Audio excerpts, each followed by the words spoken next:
Solução, né? Só para até o nosso telespectador entender melhor, quer dizer, a Hemobras é um projeto do governo federal que existe, na verdade, desde o final da década de 90 e foi intensificado na década passada. Foi criada a Hemobras, foi votada aqui no Congresso, foi criada, na verdade, a grande empresa brasileira, uma empresa pública, né, para a produção de hemoderivados. E como é que está efetivamente? Quando é que a gente começa a ter no país os primeiros, a produção efetiva da Hemobras atendendo a esse mercado que é um mercado tão caro e tão deficitário no país? A Hemobras é realmente uma empresa estatal, foi criada em 2004. Pernambuco, inclusive, foi capaz de atrair esse desenvolvimento, não apenas por uma decisão política do presidente Lula, que entendeu claramente que o investimento como esse em São Paulo tem uma repercussão e em Pernambuco tinha outra completamente diferente. Mas também porque Pernambuco já tem há alguns anos, por intermédio do EMOP, de cientistas pernambucanos, uma experiência importante nessa área da hematologia. A Hemobras, ela já inaugurou a sua primeira etapa, que foi a constituição da Câmara Frigorífica, onde o plasma recolhido no Brasil vai passar a ser armazenado e, posteriormente, nós vamos desenvolver aqui as atividades de fracionamento do plasma para a produção desses hemoderivados. Tudo indica que por volta de 2014, 2015, essa fábrica vai estar trabalhando de forma plena. Nós vamos ter autossuficiência no caso da produção de hemoderivados no Brasil e vamos poder, inclusive, abastecer outros países, naturalmente que por meio de doações, enfim, porque não é o objetivo do Brasil nem da nossa lei que nós possamos adquirir divisas a partir disso. Então, é um investimento extremamente importante. Tudo com tecnologia brasileira? Não.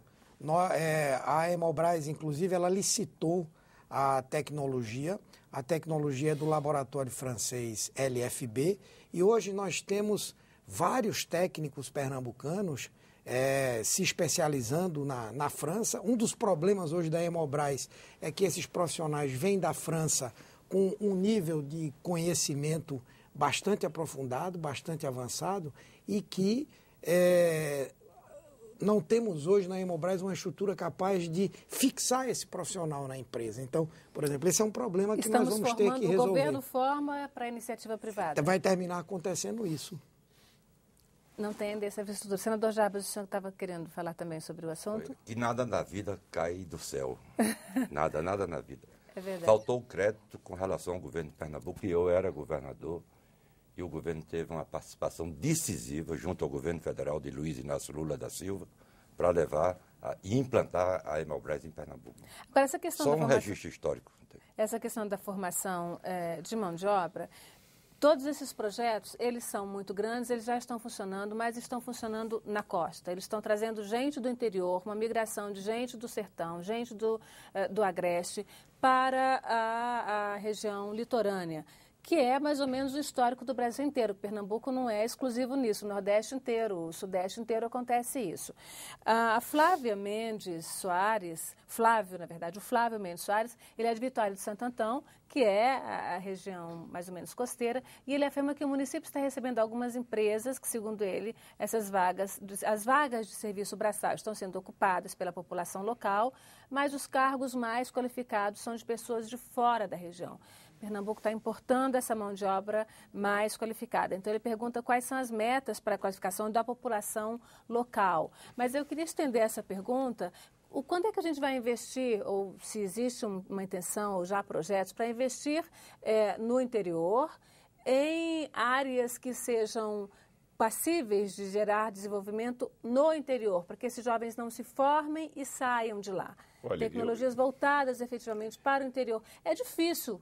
Não tem água no sertão, né, senador, como o senhor falou. Interior, mas tem como desenvolver ou não? Mas eu queria destacar que o interior de Pernambuco não é só o sertão, quer dizer, o senador Jarbas já disse, a área do semiárido é uma porção do território. Garanhuns, a maior, né, sim, uma porção maior, mas nós temos 192 projetos de 2007 até 2012, de projetos que se localizam no interior.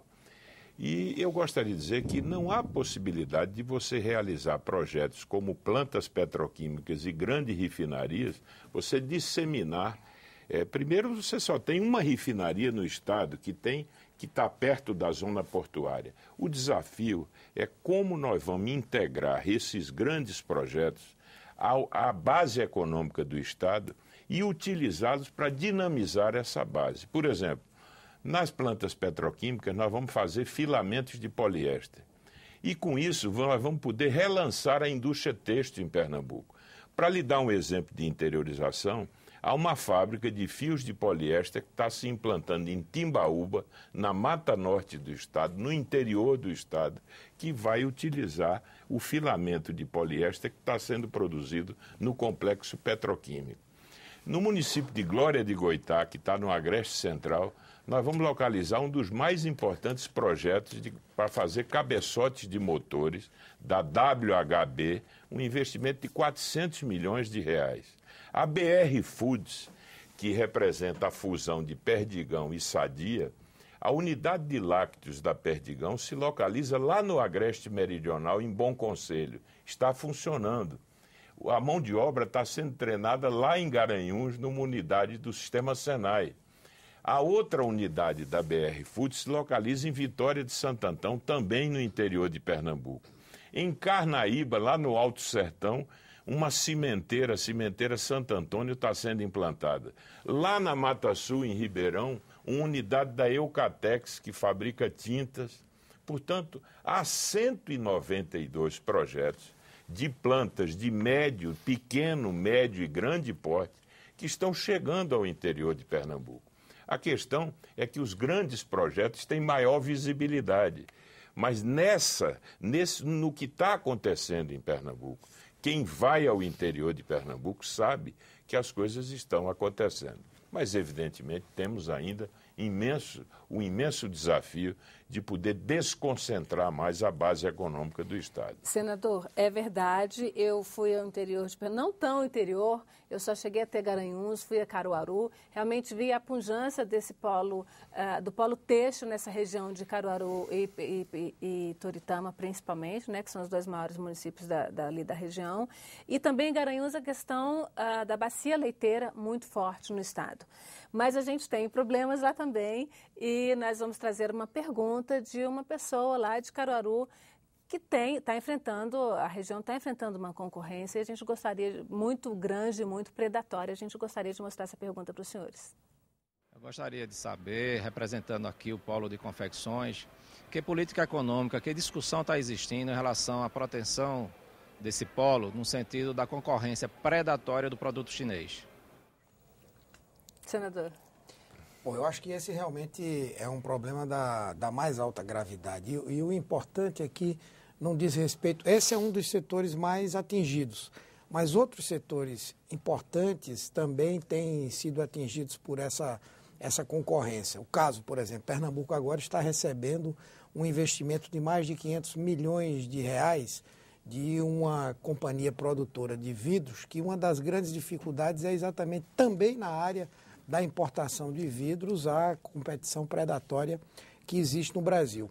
Isso vai exigir do governo federal, aliás, o governo federal já tem tomado algumas medidas, o próprio Brasil Maior, o programa que foi lançado no ano passado de incentivo à indústria brasileira, não somente previa a redução de carga tributária, não somente previa acesso ao crédito, mas previa também decisões para impedir que esse tipo de competição predatória aconteça. Isso implica em identificar os casos de dumping, ou seja, quando o produto vem com um subsídio externo que faz com que ele artificialmente seja mais barato que o produto brasileiro, a adoção de impostos de importação e outras medidas mais. Agora, obviamente que algumas ações, elas se dão do ponto de vista da disputa econômica. Por exemplo, aqui foi falado pelo senador Armando Monteiro do polo de poliéster.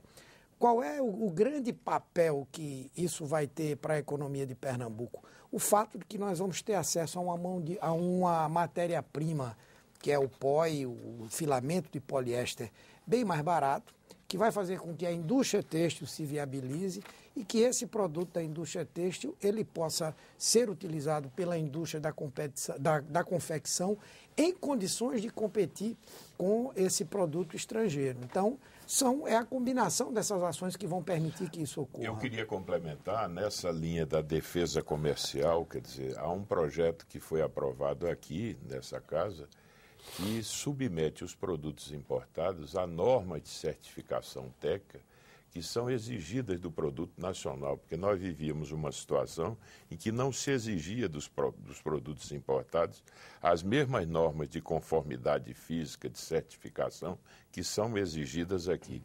E quero lembrar a aprovação da Resolução 72, que é um marco também importante de defesa da indústria nacional, porque o Brasil estava concedendo incentivos fiscais a produtos importados. Se não bastasse o câmbio, que bastante valorizado, que já estimulava as importações, tornava baratas as importações, 10 estados da federação concediam incentivos fiscais à importação.